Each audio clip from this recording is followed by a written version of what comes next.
اهلا وسهلا بيكم في حلقه جديده من قناه ماريانو. النهارده احنا في محطه الرمل، قررنا ان احنا نعمل حاجه جديده اللي هو جوله في محطه الرمل، اللي احنا نفطر ونتغدى ونتعشى، وفي نفس الوقت برضو اللي احنا ناخدكم جوله كده في اجواء محطه الرمل وفي القعده اللي فيها، ونبدا بقى يومنا من الاول ونشوف الحاجات الدهاليز اللي جوه محطه الرمل. يلا بينا نبدا على اول حاجه وهي الفطار. نجرب بقى عربيه فول الجوازات. ممكن الجوازات ممكن تكون شويه بعيد عن محطه الرمل بس مش قوي يعني، لكن فكرت ان احنا نبدا بالفطار منها اكتر حاجه مشهوره في عربيه الفول. نشوف بقى هنتغدى منين، بس خلينا نبدا على الفطار ويلا بينا على العربيه. مش عارف بيقول لك السلطات بره الاوردر، يعني هل احنا هنحسب عليها؟ تقريبا هو شافنا واحنا بنصور. ما علينا، احنا طلبنا بقى يعني حاجه على الخفيف كده لان عاصم مالوش في الفول، قلت اطلب حاجه ليا، فطلبنا فول بالزيت الحار وشويه بطاطس، وهو زوق لنا كده طبق المخلل والسلطات وكده. خلينا نفطر على السريع ونجرب بس الفول. هو الزيت غالبا نشف بسرعه، مش عارف ليه كده. بيقولوا بقى ان عربيه فول الجوازات ديت احسن عربيه فول في اسكندريه، فخلينا ندوق. هي لطيفه لكن مش حاسسها احسن حاجه يعني.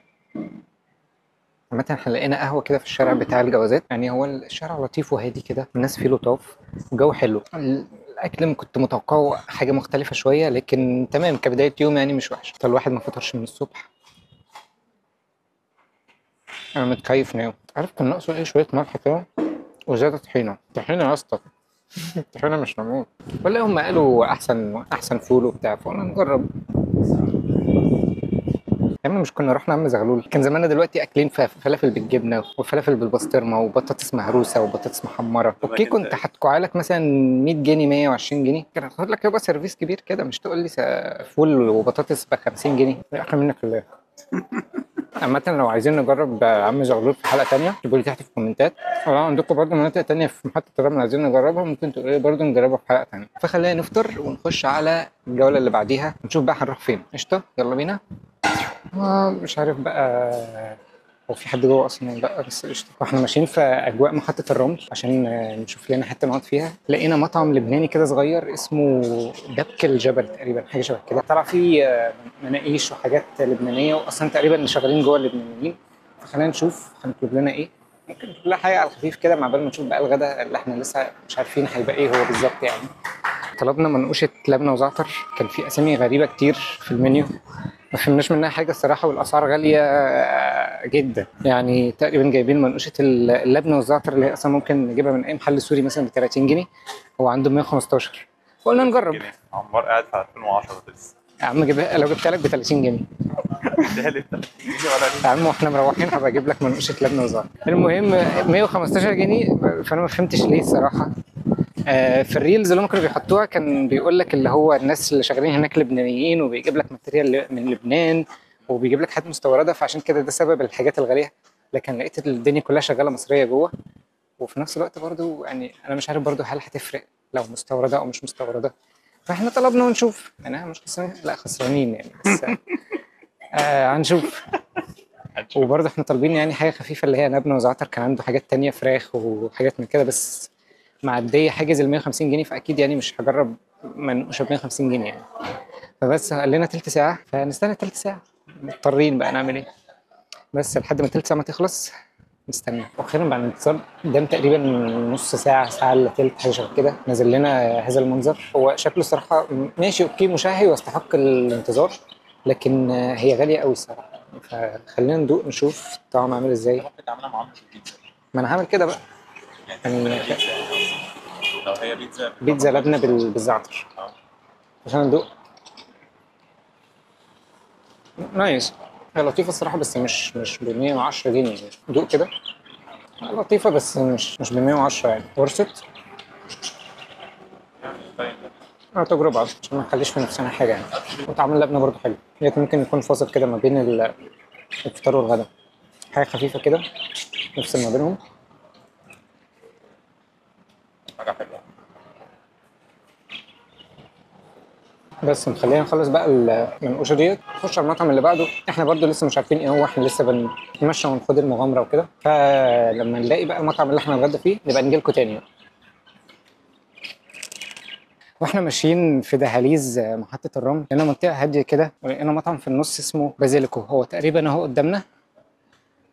هو مش باين بس. فتقريبا عملت عليه سيرش لقيته بتاع بيتزات ومكرونات ومطعم ايطالي يعني. فتقريبا في واحد تاني بنفس الاسم في كفر عبده، لكن لما سالت عن الموضوع دوت اللي هم كانوا مطعمين وانفصلوا وبتاع، فدوت اداره ودوت اداره، والاثنين ما لهمش علاقه ببعض اصلا، بس بيحملوا نفس الاسم. فخلينا بقى نشوف بازيليكو بيقول ايه. مش عارف بقى، افتح لي المابس عشان تهنا.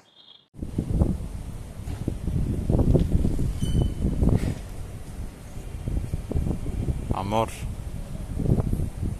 do your thing. لا. قول واو يلا. لا غالبا احنا كنا تايهين، دخلنا شارع غلط، فده بقى الشارع الحقيقي. اهو هناك اهو بازيليكو هناك. اخ جو حر النهارده وانا مش طايقك ولا طايق التصوير. ما انت اللي ما انت اللي نزلنا الساعه 2، حد ينزل الساعه 2؟ محتاجين نشوف مكان بره نقعد فيه يكون هادي كده في الهداوه. في اماكن في اليمين والشمال، بس عايز اشوف حته هاديه كده. نخش نشوف المنيو، بعد المنيو نطلع بره نقعد على اي كرسي من دول. ريكوردينج. الو. حاسس ان احنا جينا في مكان غلط. ايه الاسعار دي؟ ممكن اشوف الاسعار؟ اتفضل يا باشا اتفضل. يعني اسعاره مش وحشه، يعني احسن من المناقيش اللي احنا كنا شايفينها. تقريبا بيتزا هنا بثمن منقوشه. انا هجيب بطاطس مقليه. انا هجيب اضافه جبنه. دلوقتي في حاجه غريبه، في خضروات، في لحوم، سي فود، ما فيش فراخ تقريبا. ممكن في اللحوم. لا بيف اهو، هوت دوج، سلامي، صدق، بيف، صدق، هوت دوج، هوت دوج تاني. في التركي رومي فريش. ايه ده؟ تركي رانش. ما عندهمش فراخ تقريبا. نجيب ايه بقى؟ مارجريتا. في مارجريتا، بس انا مش هاجي مطعم عشان اكل مارجريتا. انا بعتبرها البنش مارك الصراحه. انا مالي يا عم بالبنش مارك، انا عايز اتمتع، عايزه انتراكت كده مع الاكل. طب في تشيكن رانش. في تركي رانش. طب في بافالو. اللي مش عارف ده حوار كده. يعني مش مشكله. عنده فتش بافلو. ميكس كاتس. انا دلوقتي محتار. 3 days later. نجرب تركي رانش. ممكن. يعني اول مره اشوف بيتزا بالتركي. انا اعرف بيتزا فراخ واعرف بيتزا لحمه، اعرف ان التركي مثلا بتتحط قطع صغيره، لكن بيتزا تركي موضوع غريب شويه. رومي فريش، رومي مدخن، وصوص رانش. اساسها بيزك قوي. 3 weeks later. هوت دوج بصل باربيكيو صوص مشروم. بيزك قوي برضو. Many months later. 1000 years later. بص انا اوت. شوف انت عايز تطلب ايه. في حاجات كتير تحس انك عايز تجربها، بس في نفس الوقت متردد. بقول لك ايه، احنا ممكن نساله عايزين حاجه ايه كده في الايطاليانو. يعني في واحد هو لابس بازيليكو. استنى كده. لسه مش باصين له. استنى يا عم، لف ظهرك بقى. مساء النور. بص هو انا عامه محتار اطلب ايه هنا، فانا عايز حاجه تديني كده السنس الايطالي، فاهم؟ بعد تدوير كتير، بعد نقاشات كتير، استقرينا ان احنا هناخد الفولكانو. الفولكانو عباره عن سجق لبناني، سلامي، بصل وجرجير. يعني انا برضو لسه مش عارف ايه حوار الجرجير اللي في الاكل دوت يعني، بس نشوف.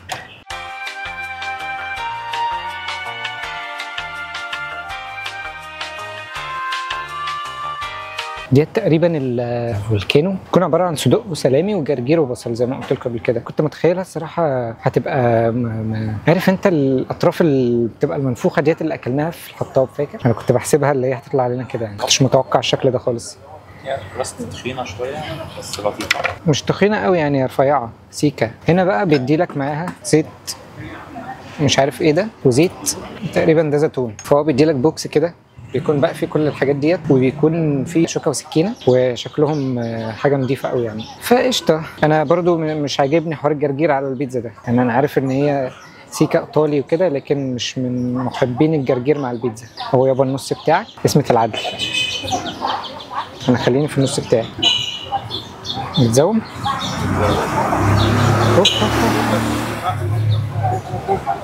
سخنه موحوح. خلينا ناخد برضو ايه حته جرجير عشان ناخد التجربه كلها. شكله فريش قوي الصراحه.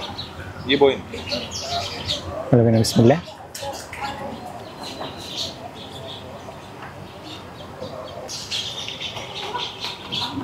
شكلك منبهر. واو، الجبنه والسلامي والصلصه ثلاثه طعمهم مختلف وحلو قوي. يعني تقريبا ديت اول حاجه اقول عليها حلوه وتستحق الثمن بتاعها من اول ما بدانا الحلقه تقريبا. طب والجرجير؟ لا مش مضايقني، يعني بدات اقبله مع البيتزا.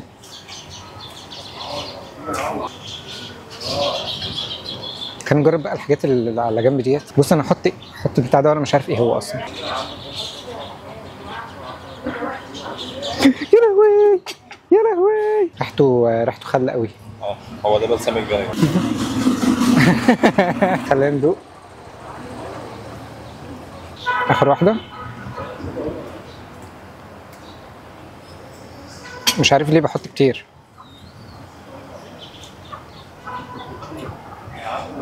ده تقريبا زيت زيتون. حلوه لوحدها. بلاش هري صح؟ لوحدها حلوه عامه. دول ما ضافوليش كتير قوي. في حاجه تانية جايه كمان. ده ايه ده بقى؟ ده زيت زيتون في فلفل حامي. تمام. ايه؟ جامد. دوت زيت زيتون في فلفل حامي. يلا بالمره. انا تقريبا غرقت البيتزا. استنى بقى ناخد الزيت ده كله. سامعها في الكلام؟ الكراست سامعها من عندي. التاني ده احلى؟ هو ما ضافش حاجه قوي يعني. مش سبايسي مثلا؟ في سيكه سبايسي، لكن طعم زيت الزيتون فيه مش واضح قوي شبه ده. ده تحس ان هو زيت زيتون جدا. ده تحس اللي هو ده تحس ان هو خل جدا. ده عشان خل فعلا تفتكر. دوت تحس ان هو بس مديلك سكه السبايسي بس مش اكتر.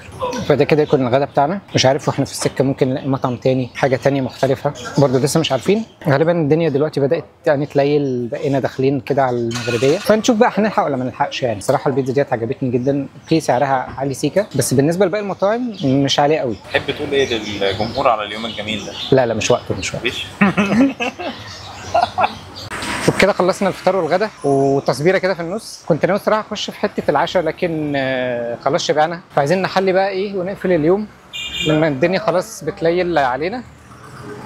كنا هنتداس لان الدنيا خلاص بتليل علينا والشمس بتروح مننا بقى، فنقفل بحاجه كده حلوه كلنا، مثلا رز بلبن بالمكسرات بالجيلاتي وخلاص. يعني نخلص اليوم على كده.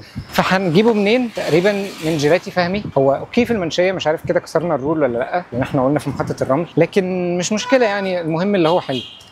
فاحنا هنروح دلوقتي على جيلاتي فهمي ونشوف الدنيا ونخلص بقى اليوم. بس يلا بينا. كده وصلنا لاخر حاجه، رز بلبن.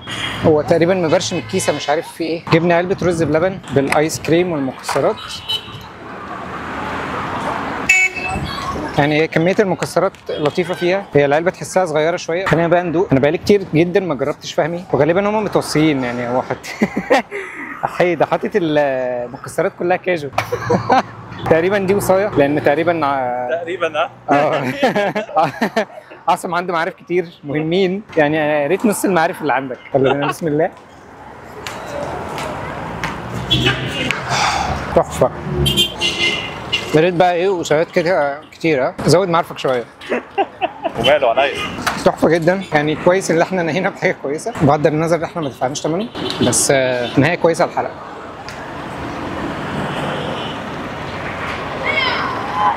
عارف كده حاجه بترتب في الاخر. جالب بس كلمتين شكر الفهم.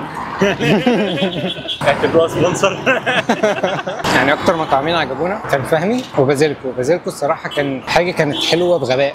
يعني حتى عاصم اول مره يعني بيقول لي اول مره ادوق بيتزا بالطعم ده. طبعا مش تطبيل ولا دعايه ولا اي حاجه، احنا دافعين ثمن كل حاجه. هو بس الجيلاتي مش دافعين ثمنه.